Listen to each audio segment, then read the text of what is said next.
পঞ্চম শ্রেণীর গণিত ক্লাসে স্বাগতম। আজকে আমরা পঞ্চম শ্রেণীর গণিত বইয়ের 17 পৃষ্ঠা 2 অধ্যায় থেকে শুরু করব। দেখো এখানে লেখা আছে গাণিতিক বাক্য। তো দ্বিতীয় অধ্যায়ে আমরা গাণিতিক বাক্য শিখব। প্রথমে একটি প্রশ্ন করা আছে, আমরা এই প্রশ্নটি উত্তর করার মাধ্যমে গাণিতিক বাক্যটা শিখে নিই। দেখো প্রথমে প্রশ্নটি ভালো করে খেয়াল করো। লেখা আছে 48টি লিচু কয়েকজন শিক্ষার্থীর মাঝে সমান ভাগে ভাগ করে দেওয়া হলো যাতে প্রত্যেক শিক্ষার্থী 8টি করে লিচু পায়। কি কি দেওয়া আছে? 48টি লিচু আছে, কয়েকজন শিক্ষার্থী মানে শিক্ষার্থীর সংখ্যাটা দেওয়া নাই, আর একজনের লিচু পাবে 8টি। এখন 1 নম্বরে বলেছে শিক্ষার্থীর সংখ্যা ক ধরে গাণিতিক বাক্যটি লিখি। খ নম্বরে বলেছে ক এর মান নির্ণয় করি।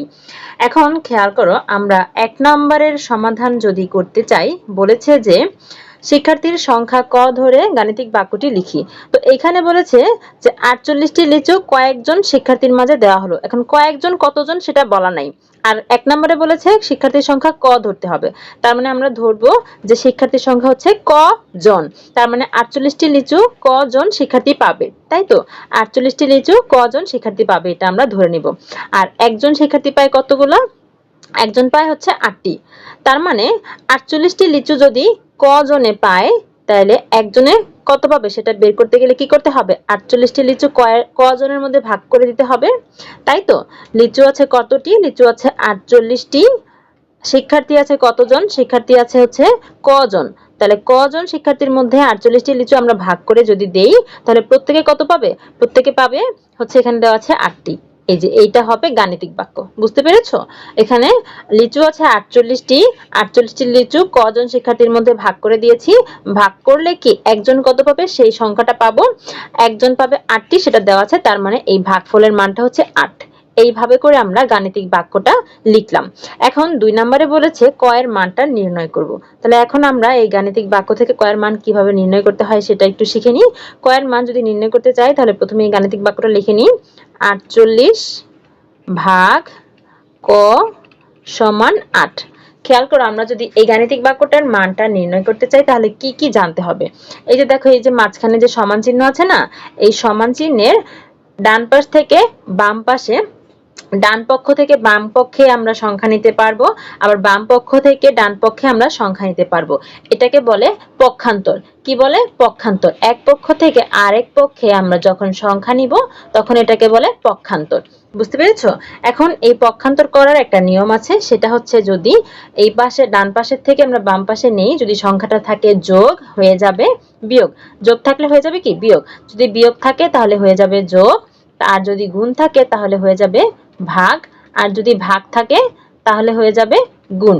এই জিনিসটা একটু ভালো করে তোমরা মনে রাখবে। যোগ থাকলে বিয়োগ হবে, বিয়োগ থাকলে যোগ হবে, গুণ হলে ভাগ হবে, আর ভাগ থাকলে গুণ হয়ে যাবে। ঠিক আছে? আমরা এই বিষয়টা যদি মনে রাখতে পারি, তাহলে আমরা এই ক এর মানটা নির্ণয় করতে পারবো।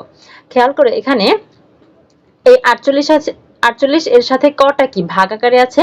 তাহলে এই কটাকে আমরা যদি এই সমান চিহ্নের এই পাশে নিয়ে যাই, তাহলে কটা কি হয়ে যাবে? ভাগ থাকলে কি হয়ে যাবে? যে ভাগ থাকলে গুণ হয়ে যাবে। তাহলে 48 এখানে থাকলো, আর এই কটাকে আমরা যদি এই সমানচিহ্নের এই পাশে নিয়ে আসি, তাহলে গুণটা হয়ে গেল, ভাগটা হয়ে গেল গুণ। গুণ হচ্ছে ক, আর এখানে সমানচিহ্নের এই পাশে যেটা আছে সেটা এখানেই থাকলো। বুঝতে পেরেছো? এখন দেখো আমরা কি করব। এখন আমাদের কাজ হচ্ছে, আমরা এখানে বা লিখবো। এই যেখানে আমরা বা লিখবো, বা এখানে আমরা বা লিখবো। এই কটা আমাদের মুছে দিতে হবে এখান থেকে, এই কটা এখানে হবে না। এটা এখন আমরা কি করব, এই যে এখানে আমাদের ক এর সাথে 8 কি গুণ আকারে আছে, তাহলে এই গুণ যদি থাকে সমান চিহ্নের এই পাশে যদি 8টা নিয়ে আসি, তাহলে কি হবে? গুণ থাকলে কি হয়ে যায়? আমরা একটু আগে শিখেছি, এই যে গুণ থাকলে ভাগ হবে, গুণ থাকলে কি হবে? ভাগ হবে। তাহলে এখানে আমরা 48 এখানে যেভাবে আছে সেভাবেই থাকলো, এই ভাগ হয়ে যাবে এই 8টা। ঠিক আছে? সমান হচ্ছে, আর এই পাশে ক থেকে যাবে। এখন 48কে 8 দিয়ে ভাগ করলে কত হবে? 8 এর নামটা পড়ো, 5 8 6 8 48, কত হবে? 6। তার মানে ক এর মান কত হলো? 6। ক এর মান হচ্ছে 6। বুঝতে পেরেছো? তার মানে আমরা এখানে যেটা শিখলাম সেটা হচ্ছে গাণিতিক বাক্য সমাধান করার জন্য আমাদের পক্ষান্তর করতে হয়। পক্ষান্তরের নিয়ম হচ্ছে এক পাশ থেকে আরেক পাশে গেলে কি হয়, যোগ থাকলে বিয়োগ হয়ে যায় আর বিয়োগ থাকলে হয়ে যায় যোগ, গুণ থাকলে ভাগ হবে আর ভাগ থাকলে হবে গুণ। এইভাবে করে আমরা এই সমস্যাগুলো সমাধান করব। বুঝতে পেরেছো? শিক্ষার্থীরা আশা করি বুঝতে পেরেছো। তোমাদের গণিত বইয়ের সব অঙ্কের সমাধান আমাদের চ্যানেলে দেওয়া হয়, দেখতে হলে চোখ রাখো আমাদের চ্যানেলে। আর আগে যে অঙ্কগুলো রয়েছে সেগুলো সব অলরেডি আমাদের চ্যানেলে দেওয়া হয়েছে, সেগুলো যদি দেখতে চাও তাহলে আমাদের পঞ্চম শ্রেণীর একটা প্লেলিস্ট আছে, সেটা একটু চেক করো। আর অনলাইন ক্লাসে ভর্তি চলছে, যারা ভর্তি হতে আগ্রহী তারা এখনই যোগাযোগ করো স্ক্রিনে দেওয়া কন্ট্যাক্টে। আর ধন্যবাদ সবাইকে।